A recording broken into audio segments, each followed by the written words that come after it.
আসসালামু আলাইকুম। আশা করি তোমরা সকলে অনেক ভালো আছো। আজকে আমি তোমাদের সাথে একটা গুরুত্বপূর্ণ বিষয় নিয়ে আলোচনা করব, সেটা হচ্ছে স্পেলিং। অনেকের হচ্ছে স্পেলিং নিয়ে অনেক সমস্যা থাকে, এটা ভোকাবুলারির একটা অংশ যে আমরা স্পেলিংগুলো পারি না বা আসলে পরে মনে থাকে না।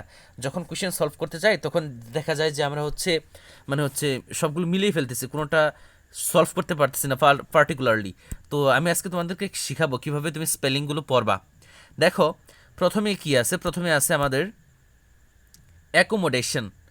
তুমি এটা এটা হচ্ছে তোমার সিলেবল ভেঙে ভেঙে পড়া আর কি, এটা হচ্ছে একটা ওয়ে। এরপর আমি আরেকটা ওয়ে দেখাবো, এরপরের স্লাইডে আছে। আমি জাস্ট তোমাদেরকে এটা ধারণা দিচ্ছি যে আমাদের কিভাবে পড়া উচিত, কিন্তু ম্যাক্সিমাম ক্ষেত্রে দেখা যায় এভাবে আমাদেরকে কেউ কেউ পড়াচ্ছেও না, আমরা এভাবে পড়তেছিও না। চলো দেখে নিই। প্রথমে আছে অ্যাকোমোডেশন। তুমি এটাকে ভেঙে পড়বা, কীভাবে ভেঙে পড়বা? এক কম মডেশন, এক কম মডেশন, অ্যাকোমোডেশন, এক কম মডেশন, এভাবে ভেঙে পড়বা তুমি। তারপর দেখো আছে অ্যাকুমুলেট। তুমি এটা কীভাবে পড়বা? এক এক কুমু লেট, এক কুমুলেট, অ্যাকুমুলেট, এক কুমুলেট, এভাবে তুমি বারবার প্র্যাকটিস করবা। তারপরে আছে দেখো এক নলেজ। তুমি এটাকে এককে আলাদা করবা, এক তারপর নলেজ আনবা, এক নলেজ, এক নলেজ, এভাবে বারবার তুমি ট্রাই করবা। তারপরে আছে হচ্ছে অ্যাসোনেন্স। এটা কেমনে মনে রাখবা? এটাকে ভেঙে ভেঙে পড়বা। এস সো, এস সো, তারপরে পড়বা ন্যান্স, NANCE, এস সো ন্যান্স, এভাবে ভেঙে ভেঙে পড়বা। তারপর দেখো সাসফিশিয়াস। এটা কেমনে পড়বা? প্রথমে পড়বা শ্বাস, শ্বাস, তারপরে পি, তারপর হচ্ছে শ্বাস, শ্বাস, পি, শ্বাস, এভাবে আলাদা আলাদা করে পড়বা, ভেঙে ভেঙে পড়বা। আশা করি তোমাদেরকে আমি বুঝাইতে পারতেছি যে আমাদের কিভাবে পড়া উচিত। তারপরে দেখো হচ্ছে অ্যানোনিমাস। এটা কেমনে পড়বা? অ্যানো, প্রথমে অ্যানোটা ভাগ করবা, অ্যানো।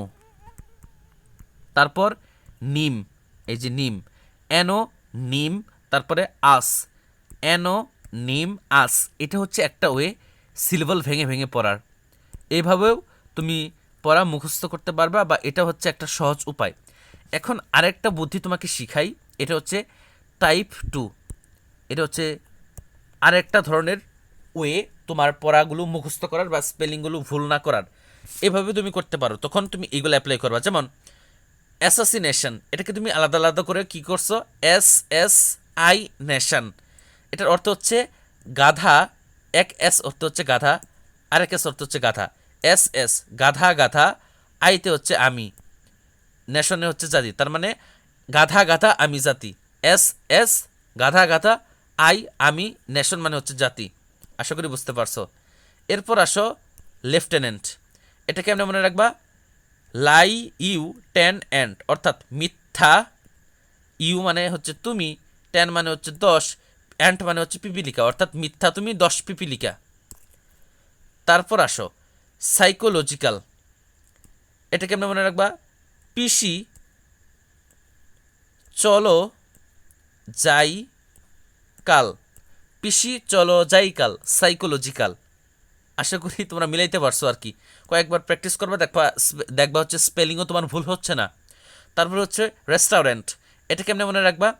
Rest A, rest A, U R and, অর্থাৎ রেস্টে মানে বিশ্রামে, রেস্টে মানে বিশ্রামে, ইউ মানে হচ্ছে তুমি, আর মানে হচ্ছে আর, পিঁপড়া। রেস্টে অর্থাৎ বিশ্রামে তুমি আর পিঁপড়া, রেস্টে ইউ আর অ্যান্ড। আশা করি বুঝতে পারছো। তো তোমাদেরকে আমি দুইটা ওয়ে শিখাইলাম, মানে হচ্ছে আমি জাস্ট দেখাইলাম, ফুল ক্লাস তো না, এটা জাস্ট তোমাদেরকে একটা ধারণা দিলাম যে আমাদের ভোকাবুলারি আসলে কীভাবে পড়া উচিত আর আমাদেরকে পড়ানো হচ্ছে কীভাবে। তো তুমি যদি এইভাবে এই স্পেলিংগুলো পড়তে পারো, তোমার আর ভুল হবে না। আশা করি বুঝতে পারছো।